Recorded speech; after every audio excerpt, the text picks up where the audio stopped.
And as soon as I got baptized, I mean, as soon as I came up from the water, I was like, yeah, this Christian thing ain't for me.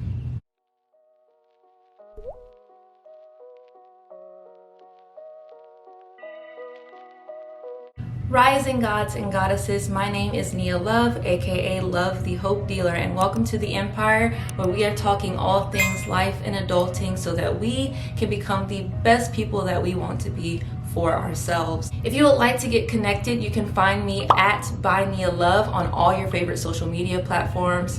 Also head over to lovethehopedealer.com, where you can check out all my cool merchandise, including Manifested Period merch, and you can book a one-on-one life coaching call with me personally. All right, today we are diving into the topic of exploring your spirituality, tips that I have for you, and how do you even go about doing that in the first place. Giving you some background. I grew up in a Christian family, but my family was very loosely Christian, like the Christmas, Easter Sunday Christians, you know? I don't really talk about God, but if you ask me, I'll tell you that I'm Christian. So spirituality was never really a topic in my household, so I was pretty much allowed to be spiritually fluid throughout my entire life. And that's not because my parents didn't want me to be Christian, it's just that we didn't talk about it, so we just never talked about it. So I talked in other videos about how I've had a very traumatic childhood and how I dealt with anxiety and depression from a very early age. And around this time is when I really started to get into prayer, but I didn't really have anyone guiding me or teaching me, so I would just go in with myself and say that I'm praying to Jesus and I'm screaming at the top of my lungs, just like, free me, bring me some type of happiness. God, I have no idea what's going on. Jesus, help me, please. And for those that are truly connected with your spirituality, you can imagine that that's not really how it works. So I found myself getting frustrated as a child, and that's what started my journey of exploring spirituality, because I'm like, okay, this doesn't work. So I have to figure out what the heck works. So through high school and college, I experimented with atheism, agnosticism, Christianity again, Buddhism, and various other hippy-dippy spirituality ideals. I've always been very open-minded with spirituality because I figured that there has to be an answer, and I've always been a very curious person. So I'm here to share those experiences with you, give you 5 tips that I took away, my best advice that I can give you along this journey, and just give you a deep dive into what that looks like and how you can apply it to your own journey. Also, this video is a part of my 30-day challenge where I am posting a video every single day for 30 days. So go ahead and subscribe, turn on your notifications, continue to come with me along this ride. My number 1 tip, in no particular order, this is your walk. What I mean by that is that there is no cookie cutter way to go about exploring your spirituality. You just have to find what is right, what feels right to you. Now, I went on a Christian faith walk in the year of 2020. I said at the beginning of 2020 that I was going to commit a full year to exploring Christianity, and if I found that it changed my life, I would get baptized in January of 2021. So I'm going to reference that journey a lot in this video because that was the most recent and the most structured spiritual journey that I've gone on so far. So on this journey, I was always questioning if I'm doing it right. Am I being the perfect Christian? Am I joining all of these small groups? And am I going to the right church on Sundays? Am I reading the Bible correctly? Am I doing these devotionals right? How do you pray? I was always asking myself, am I doing this right? Am I doing this right? I'm just trying to be the perfect Christian. If I'm only doing this for a year, I have to make sure that I am the perfect Christian. Chill.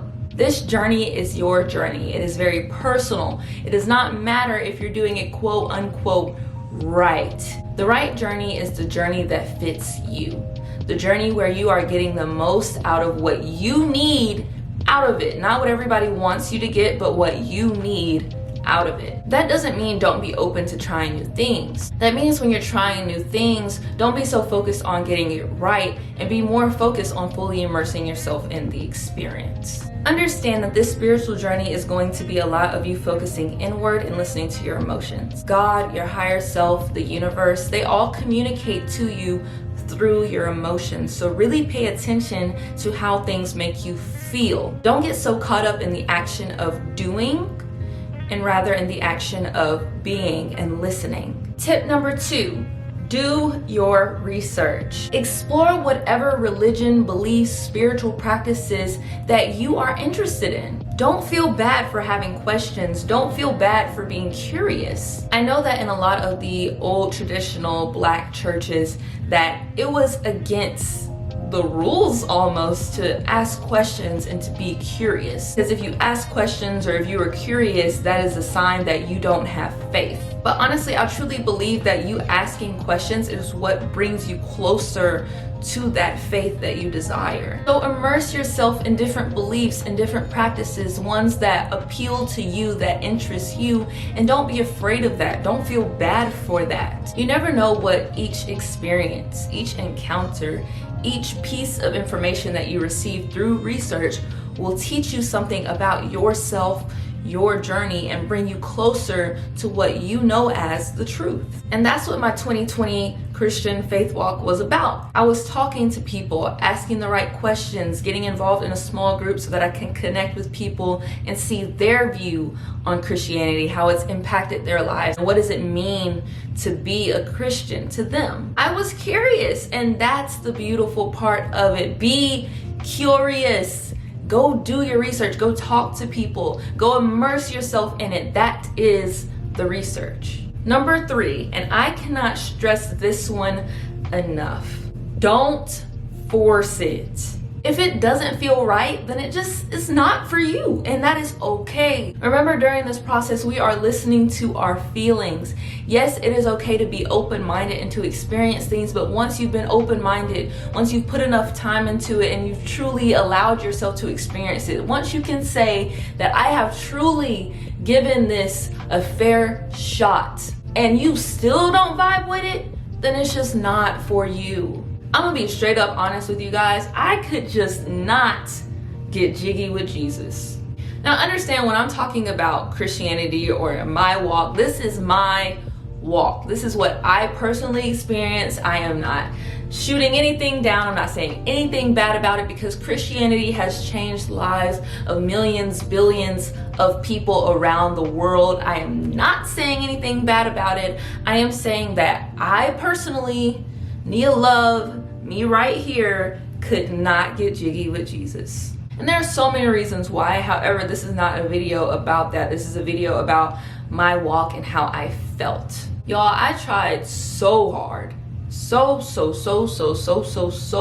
hard to force myself to believe in Jesus, to follow Christ. I tried so hard. I had so many talks with people about understanding who Jesus is, what Jesus represents, and who Jesus is specifically in my life. I tried so hard to feel his presence, to just understand. I did everything that I possibly could. And there were a lot of parts of Christianity that really vibed with me, that I really enjoyed, that really took me deeper and closer to the truth. However, for me, Jesus just was not one of them. And remember, I tried this for a whole year, and it wasn't until I was done, it wasn't until 2021 that I was like, okay, I accept it. Jesus just ain't my guy. He's just not the guy for me. And that's okay. I don't know how many times I have to say this, but spirituality is a personal journey. It is catered specifically to you and what you need. So if you can't get jiggy with something, just leave it. It's just not for you. That doesn't mean that it's not for millions and billions of other people. That doesn't mean that it's not a beautiful concept. That doesn't mean that it does not change lives and impact others. It just means that it's not for you. And that is okay. Say it with me. If it's not for me, it is okay. Which leads me to my 4th tip. Do it for you. Now, the whole reason why I even started my Christian faith walk in the first place was because I was dating this guy, and he was a devout Christian and all that, and he said, I could not marry someone if they don't give their life to Christ. And I've always had this weird relationship with Christianity because I live in the South. I live in Alabama, and the only thing that we have more than cows is churches. So I always felt like everyone had this super secret society of just Christianity where everyone felt something that I just did not feel, and I felt so left out. Like, all my friends around me were Christian, and they kept talking about all these beautiful things and going on all these mission trips and having all these fun activities at church and being in the community. And I was like, I am missing something. I am missing out on something. I need to be a part of this. I need to figure it out. So that's why I started my journey in the first place. Now, it is okay to be influenced by other people to start your journey. It is okay to have people around you that inspire you and influence you to dive deeper into yourself. But what is not okay is committing to something because of other people. I am so grateful that I went on my journey. I am so glad that others influenced me to go on my journey, because I am so much better off and so much closer to my higher self, my spiritual self, because of it. However, I had to recognize by the end of it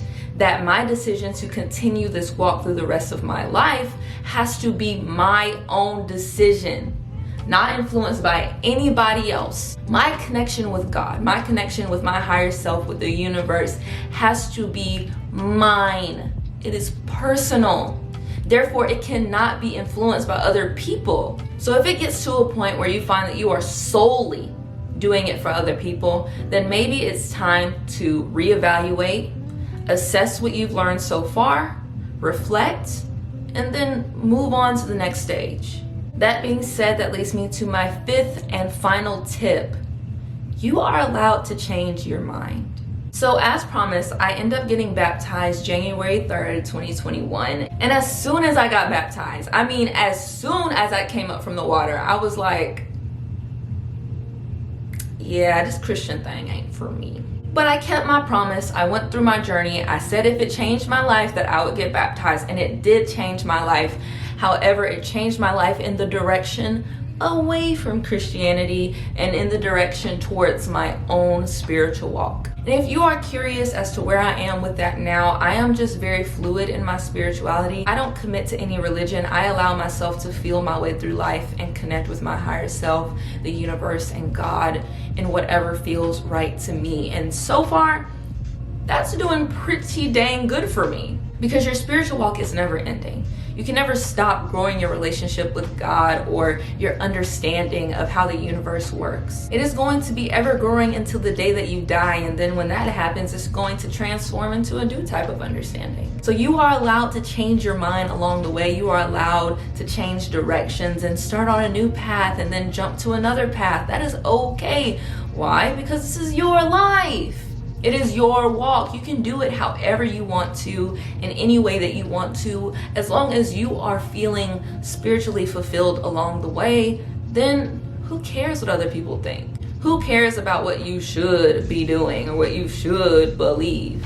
That's a bunch of BS. I personally believe that at some point in every person's life that they have to take a spiritual walk for themselves, whether that be in a religion or not. Even if you've been a Christian your whole life and you are a devout Christian, I still believe that you should go on your own walk with Christianity so that you can truly understand it for yourself and how it applies to yourself, and not just what was forced onto you by your parents, by society, whatever. And along that journey, you may become even more of a devout Christian, and you'll fall even deeper in love with Jesus, and that's beautiful. I just want everyone to understand that your spiritual walk is so specific to you. It is so personal, and it is so important regardless of the life that you have led up to this point. Now it is just about solidifying that the walk that you are taking is yours, and diving deeper and deeper and deeper into that every day.